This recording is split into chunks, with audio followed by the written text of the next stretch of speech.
So, welcome. My name is Holly Suze, MED. I'm the creator of My Digital Teaching Corner, and I'm giving a quick little video on how to make your lesson or activities more accessible to your students. So, as you know, in my ebook, I mentioned that I had a student who had a spinal disability. I also had students who struggled with reading, and I'm going to show you today how you can make things more accessible to them, thereby making learning more equitable and fair among all of your students.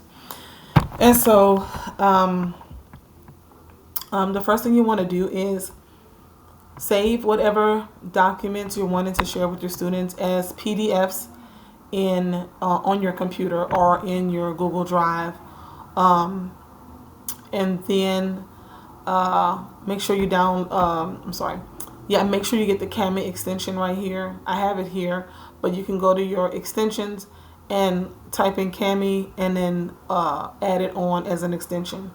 So I'm going to open up Cami.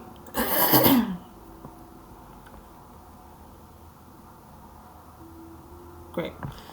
And so, Cami has many features, as you can see here. I'm not going to go through all that, but I will show you what I do to just quickly pull up my lesson for my students.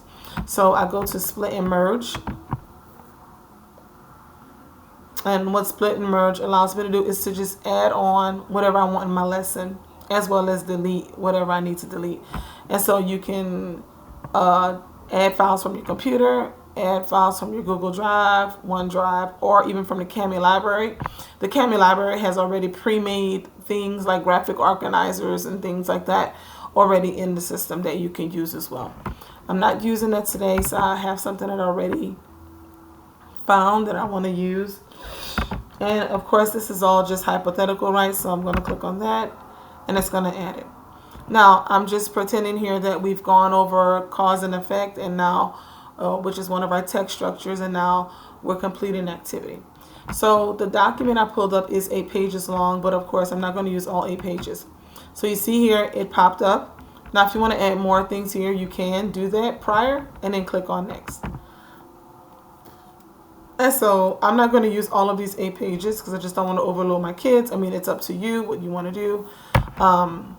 This is just simply meant to be as an activity after I've taught a lesson, So I'm going to delete by clicking on the trash can all of these pages that I don't want. I'll leave the teacher directions just because I want to show something there. It's really up to you and what you feel like your students need.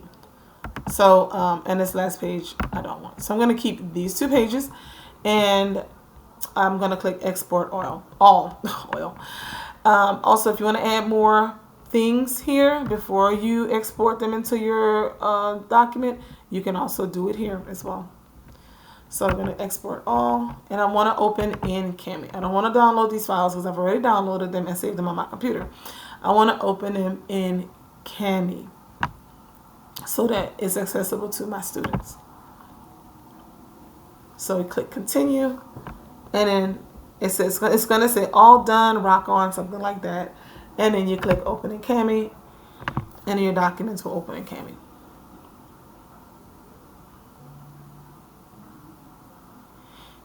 So it takes a minute. So you can make this larger or bigger right here using the magnifier. Zoom out, zoom in. These are the other tools that are accessible to you. So you can use the select button, right, to select something, right?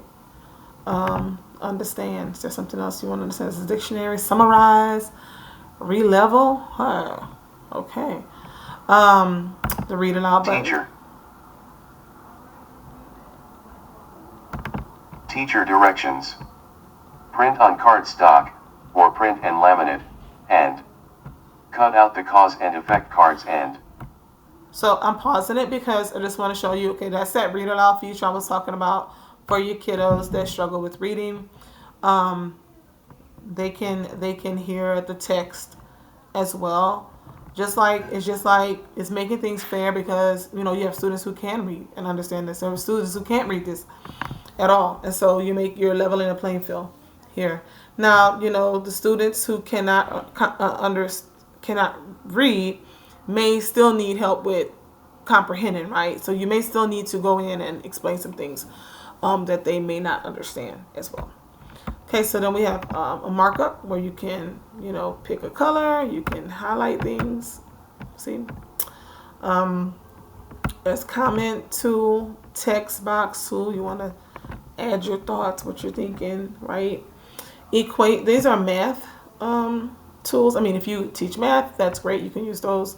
This is a drawing tool. I like this because I like to go in sometimes and underline stuff and put look here. And it's also good for your students who I'll show you that in a minute. There's shapes, erasers. So if you don't want this stuff, you just click on it. Questions, media. I mean, the students can go in and add different types of media, and that's if you so choose, right? So, but if I feel like they did a great job on their work, I can go in and add a sticker in there. Well, as well, ooh, you did a great job. Great idea. Something to encourage our students, right? Okay. So now I'm going to go back to that select button because now I want to go on to the next page. So here's the cause and effect. Again, you can have your students can hear it being read to them, so they know what they're, what they're looking for. So in this document here, it's not so much a paragraph. So students may need to highlight what it is, and that's why I click the select. May need to highlight what it is that they want read at different times. So you may need to help them navigate this at first. But for my student who had a spinal disability, for this activity, after these sentences have been read, of course, he's going to have to think. He or she has to think. And then they can use the drawing tool since writing was difficult, right?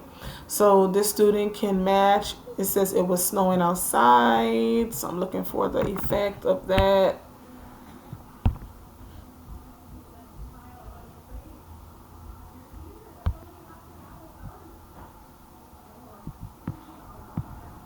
All right, so I'm assuming this is the last one. A math teacher had the students measure snow during class, something like that.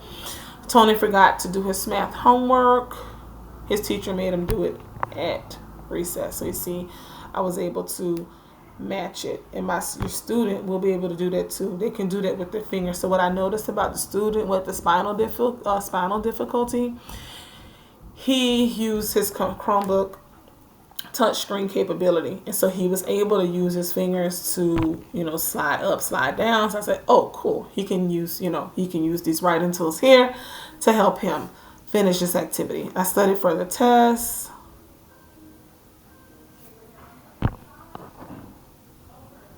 I become very fast at the facts. I think maybe it would be that one. Anyhow, guys, this is great. This levels the playing field. Because now your students have the reading to help them.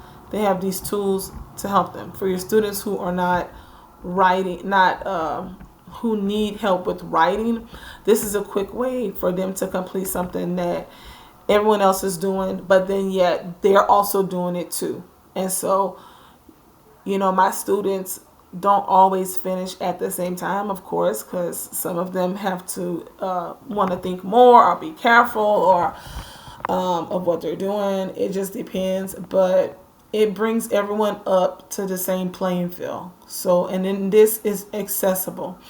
So this is, of course, not a whole lesson. I want to go back. Oh, if you want to go back, like I made that pink line, you can click here and it'll take it out. But anyway, I'll have my whole lesson in here, and all I have to tell the students is go to slide 2, go to slide 3, and the numbers are right here. And so even the child who has accommodations, who has exceptionalities, can keep up with this lesson and know exactly where I am and what I'm talking about. And we know that all of our students don't catch on at the same time, but at the same time, Let's do as much as we can to help them in any way we can. So that is all I have. Just remember, just to sum it up, to make learning accessible, there's Kami, there's also Nearpod, Google Classroom. Utilize all these things. Now that students have one-to-one devices, right? My students get Chromebooks. They get to take it home. So Pear Deck is also another good platform to open your lessons with, to share it with your students. I know some teachers have used Seesaw. I feel like by far Kami is one of the best. Pear Deck is good too. I started with Pear Deck because Pear Deck has other features on there, like other things you could do. So which is awesome, but Pear Deck is not free, so you don't get all of the capabilities on in Pear Deck unless you have the paid version. Now, if your school district has the funding to do that and they do that for you, I mean, it is another wonderful, wonderful platform and tool to make learning accessible to all of your students, but also fair and equitable.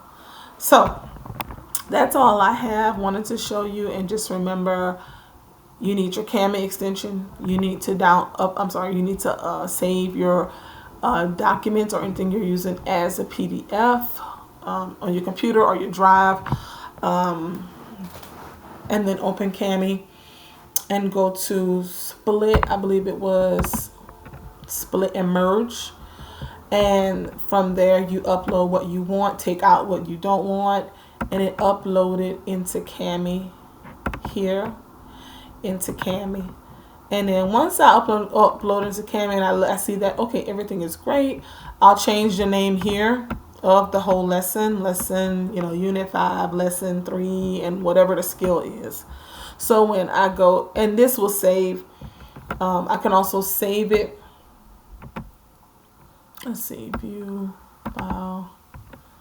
I can create an assignment from here into my Google Classroom, right from here. That's view, that's export. I mean, if there's a reason why you need to quickly download this, I mean, that's still Split. Now, if you feel like, oh, there was something wrong, then you would click here to go back to Split and Merge and organize your files again. Also, now, the download, if I want a quick download, like let's say a student leaves their computer home, right? Because I still need to make learning equitable and fair, even for the student who left their computer at home, right?